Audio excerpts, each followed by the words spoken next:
Hello students, কেমন আছো সবাই? আশা করছি সবাই ভালো আছো। কালকে তোমার অফ ডে ছিল, তাই তোমাদের কোনো ক্লাস করাতে পারিনি।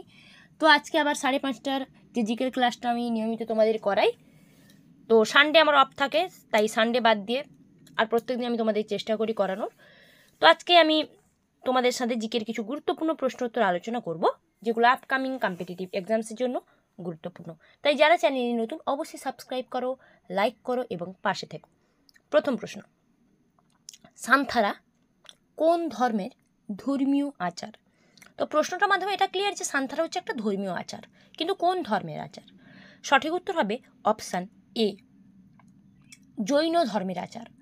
জৈন ধর্মের একটা যে ধর্মীয় অনুষ্ঠান হয়, সেই ধর্মীয় অনুষ্ঠানে একটা নাম, আচারের নাম হচ্ছে সান্থারা, যেটাকে তোমার সাল্লে খানাও বলা হয়। তাই সাল্লে খানাও থাকলে জৈন ধর্ম অ্যান্সার হবে। বোঝা গেল? নেক্সট কি বলেছে দেখো, 2 নম্বর, চান্দেরির যুদ্ধে বাবর কাকে পরাজিত করেছিলেন? চান্দেরির যুদ্ধে বাবর কাকে পরাজিত করেছিলেন? অপশান দেখো কি রয়েছে, কি হবে উত্তর? চান্দেরির যুদ্ধে বাবর পরাজিত করেছিলেন মেদিনী রায়কে। ঠিক আছে, চান্দেরি যে যুদ্ধ হয়েছিল, উনি মানে মুঘল সম্রাট বাবর, যিনি মেদিনী রায়কে পরাস্ত করেছিলেন। নেক্সট, ব্যান্ডিট কুইন সিনেমার প্রধান চরিত্রে কে অভিনয় করেছিলেন? ব্যান্ডিট কুইন সিনেমা, এটা খুব জনপ্রিয় সিনেমা হয়ে উঠেছিল এক সময়ে। ব্যান্ডিট কুইন, এই সিনেমার প্রধান চরিত্রে কে অভিনয় করেছিলেন? অপশান দেখো কি কি রয়েছে। The right option is A, Sonali Saha, যিনি ব্যান্ডিট কুইন সিনেমার প্রধান চরিত্রে অভিনয় করেছিলেন। ঠিক আছে, নেক্সট, মিল্কি ওয়ের হয়েছে, এটা হবে মিল্কি ওয়ে। ঠিক আছে, নিকটতম প্রধান গ্যালাক্সি কোনটি? মিল্কি ওয়ে নিকটতম প্রধান গ্যালাক্সি কোনটি? দেখো অপশান কি কি রয়েছে। প্রধান গ্যালাক্সি কি বলো তো? সঠিক উত্তর অপশন ডি, অ্যান্ড্রোমিডা। অ্যান্ড্রোমিডা নিয়ারিকা, যেটা হচ্ছে তোমার মিল্কি ওয়ের নিকটতম প্রধান গ্যালাক্সি হিসেবে পরিচিত। বোঝা গেল? পরের প্রশ্ন, অলিম্পিক মাস্কট প্রথম কত সালে ব্যবহার শুরু হয়? অলিম্পিক মাস্কট কত সালে ব্যবহার শুরু হয়? দেখো অপশান কি কি রয়েছে। অলিম্পিক মাস্কট কত সালে?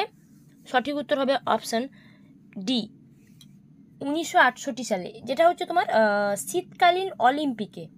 ঠিক আছে, শীতকালীন অলিম্পিকেই প্রথম অলিম্পিক মাস্কট ব্যবহার করা হয়েছিল, যেটা 1968 সালে হয়েছিল। পরের প্রশ্ন কি বলেছে? 6 নম্বর, ক্ষুদ্র ঋণ গ্রহীতাদের, মানে যারা কম পরিমাণ লোন করে থাকে, তাদের স্বল্পকালীন সময়ের জন্য ঋণ প্রদানের বিষয়টিকে ব্যাংকিং ভাষায় কি বলা হয়? ব্যাংকিং পরিভাষায়। এটা হবে প্রশ্নটা, অ্যাকচুয়ালি প্রশ্ন উত্তর হচ্ছে রিটেল ব্যাংকিং, যেটা হচ্ছে যারা কম পরিমাণ লোন নিয়ে থাকেন তাদের স্বল্প সময়ের জন্য, মানে খুব অল্প সময়ের জন্য লোন দেওয়া হয়। পরের প্রশ্ন যাব, কোনটি সালফারের উৎস নয়? মানে অপশান যেগুলো দেওয়া রয়েছে তার মধ্যে কোনটি সালফারের উৎস নয়? বুঝতে পেরেছো? সালফারের উৎস নয় কোনটি? অপশান কি কি রয়েছে দেখো, চলো দেখে নি কীভাবে। উত্তর অপশান এ, কার্নালাইট। কার্নালাইট যেটা সালফারের উৎস নয়, কার্নালাইট, তাই তো? ওকে, দেন নেক্সট, কবে সারা দেশ জুড়ে জাতীয় সংবিধান দিবস পালিত হলো? সারা দেশ জুড়ে জাতীয় সংবিধান দিবস হিসেবে পালন করা হলো কোন দিনটিকে? অপশান দেখো কি কি রয়েছে। উত্তর অপশান সি, 26 নভেম্বর। 26শে নভেম্বর সারা দেশ জুড়ে জাতীয় সংবিধান দিবস পালিত হলো, 26শে নভেম্বর। ঠিক আছে, চলো পরের প্রশ্ন, সম্প্রতি কে পাঞ্জাবের মুখ্য সচিব হিসেবে যুক্ত হলেন? পাঞ্জাবের মুখ্য সচিব সম্প্রতি নিযুক্ত হয়েছেন মুখ্য সচিব হিসেবে? উত্তর হচ্ছে option A, K AP Sinha, যিনি পাঞ্জাবের মুখ্য সচিব হিসেবে সম্প্রতি নিযুক্ত হয়েছেন, কে এপি সিনহা। পরের প্রশ্ন চলে যাব। সম্প্রতি কোন ব্যাংক মহিলা সক্ষম স্কিম চালু করেছে? মানে মহিলাদের সুবিধার্থে মহিলা সক্ষম স্কিম চালু করেছে। দেখো ব্যাংকগুলোর নাম দেওয়া রয়েছে অপশানে, ঠিক আছে? কী হবে অপশন? উত্তর কী হবে বলো তো? উত্তর হচ্ছে অপশান ডি হবে। তোমার ইন্ডিয়ান ওভারসিজ ব্যাংক যেগুলো হয় ওগুলো হচ্ছে মহিলাদের মানে সুবিধার্থে মহিলা সক্ষম স্কিম চালু করেছে। বোঝাতে পারলাম?